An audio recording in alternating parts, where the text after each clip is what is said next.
Hello बच्चों, कैसे हैं आप लोग। हम लोग इस लेक्चर में निकालेंगे बीसीसी की संकुलन क्षमता, यानी क्या है, अंतः केंद्रीय घनी शल की संकुलन क्षमता।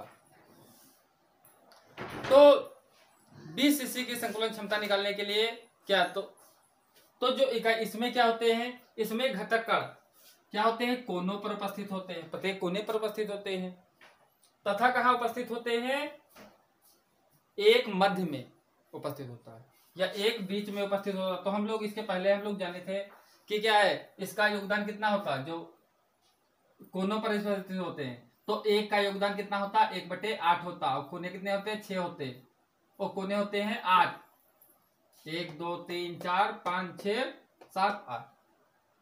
तो प्रत्येक का योगदान क्या था, इसके अंदर 1/8 भाग था, बाकी था बाहर। तो इसका योगदान कितना होता है, 1। अब बीच वाले का योगदान पूरा होता है 1। कुल योगदान कितना होता है, 2। तो बीसीसी जो शेल है, इसमें क्या है, जो इसके अवयवी कण हैं कोनों पर उपस्थित होते हैं तथा इसके एक मध्य में उपस्थित होता है। अब इसकी संकुलन क्षमता जो हमें निकालनी है, तो हमें क्या है, ए बी डी निकालना है। क्या निकालना है, ए बी सी निकालना है। क्या निकालना है, ए बी सी। तभी संकुलन क्षमता क्या है, ए बी सी से आएगी। तो इसके लिए क्या, पहले हमें त्रिभुज क्या है, बी सी डी निकालना पड़ेगा। हमें ये ज्ञात करना है, तो इसके लिए क्या है, एक विकर्ण बीसी ज्ञात करना पड़ेगा। तो पहले समझते हैं। तो पहले ये त्रिभुज हम ले लेते हैं। मान लिया त्रिभुज हमारा है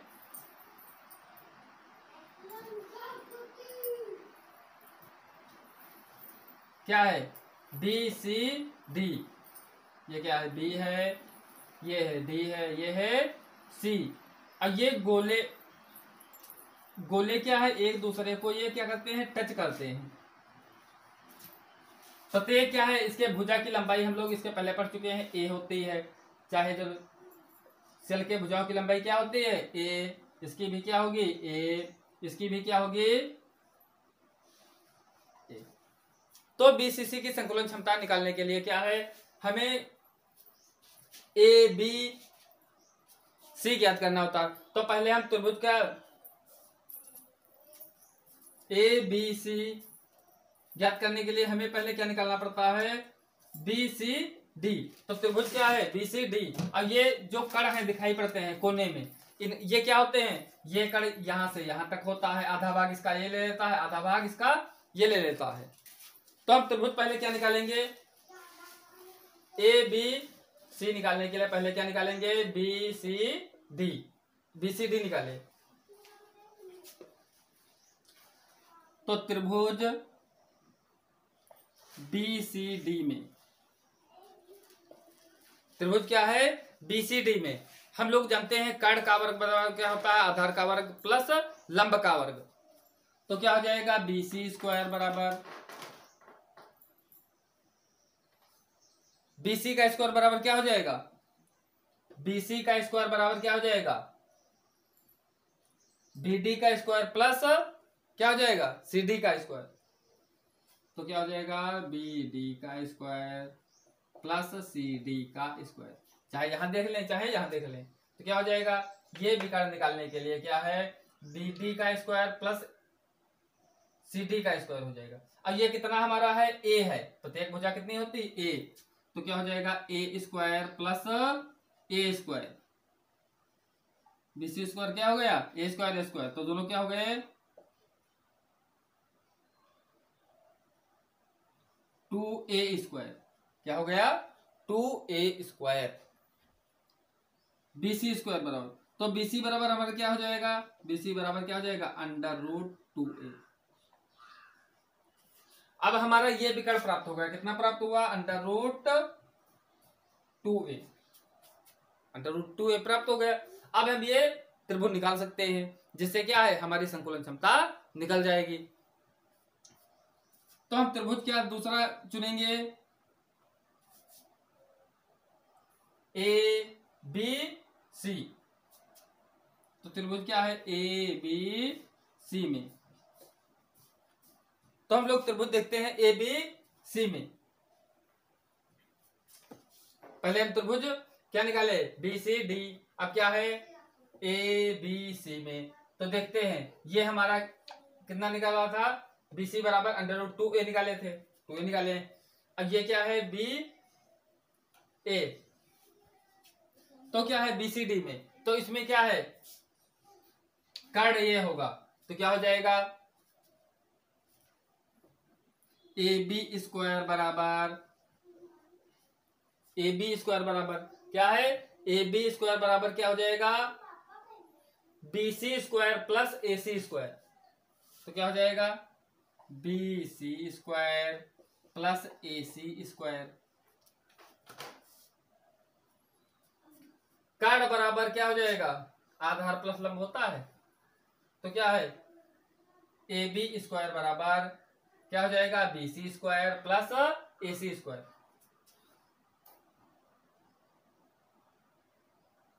तो बी सी स्क्वायर कितना है हमारा, अंडर वो 2a स्क्वायर, कितना है 2a स्क्वायर, कितना है बी सी स्क्वायर बराबर 2a स्क्वायर। ए सी कितना है, भुजा हमारी क्या है, ए है, तो क्या हो जाएगा, 2 1 3a स्क्वायर, ये हो जाएगा।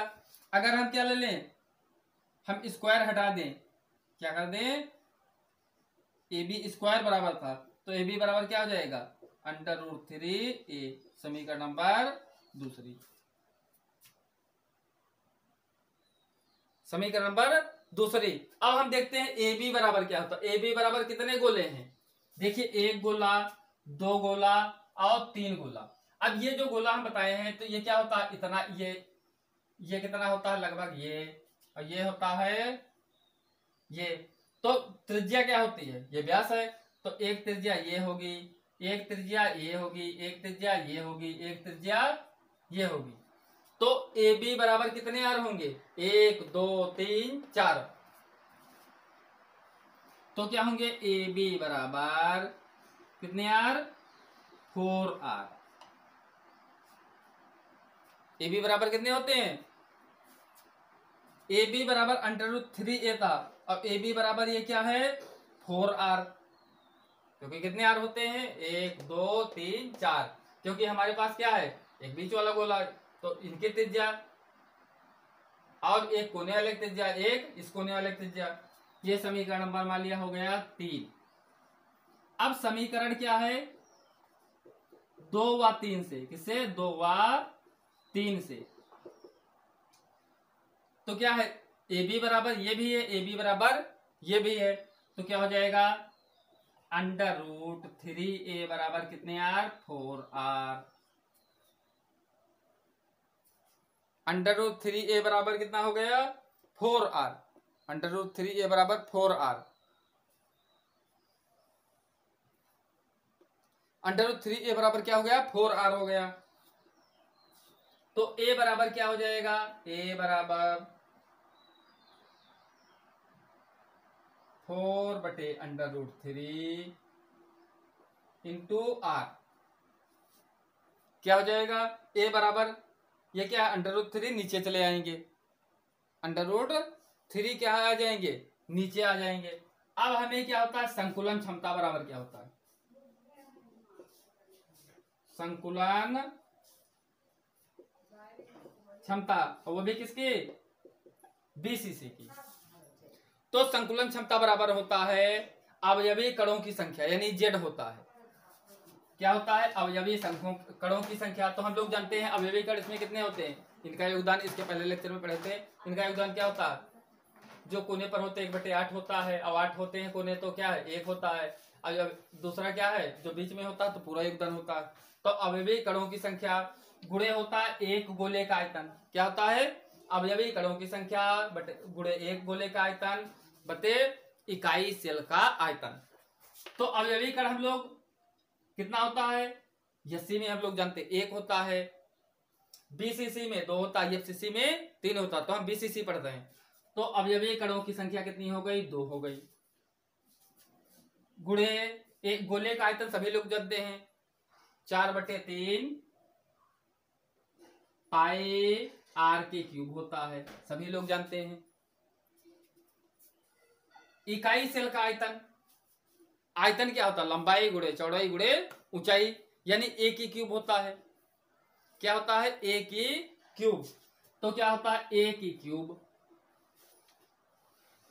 संकुलन क्षमता का सूत्र क्या होता है? दो वो जेड, जेड माने अवयवी कणों की संख्या, गोले का एक गोले का आयतन बटे इकाई सेल का आयतन। तो जेड, और ये क्या होता है? गोले का आयतन गुणे क्या होता है? इकाई सेल का आयतन। तो इस पे मान रख लिए 2/4/3 पाई आर की क्यूब ए की क्यूब। तो ए की क्यूब का मान कितना होता है? 4/√3 आर की क्यूब। अब गुणे क्या होता है? 100 होता है। गुणे क्या है? 100 होता है। तो अब हम लोग क्या करेंगे? देखो 2 हो गया, 4/3 पाई का मान रख लें 3 दशमलव, पाई का मान 3.14 या 22.7 होता है। आर की क्यूब हो गया गुणे 100 हो गया अपान, ये कितनी बार लिखेंगे? 3 बार। कितनी बार लिखेंगे? 3 बार। तो 4/√3 गुणे 4/√3 गुणे 4/√3 गुणे आर कितनी बार? 3 बार। आर कितनी बार लिखेंगे? 3 बार लिखेंगे। तो आर आर आर हमारा क्या हो जाएगा? ये आर कैंसिल हो जाएगा, ये आर कैंसिल हो जाएगा। अब इसका हम गुणा भाग करते हैं। क्या करते हैं? इसका गुणा भाग करते हैं। तो हमारा संकुलन क्षमता लगभग आ जाता है 63%। इसका गुणा भाग करते हैं तो 63%। अर्थात बीसीसी में जो घनत्व आता है, संकुलन क्षमता हमारी प्राप्त होती है, वो 63% प्राप्त होती है। शेष रिक्तियां रह जाती है।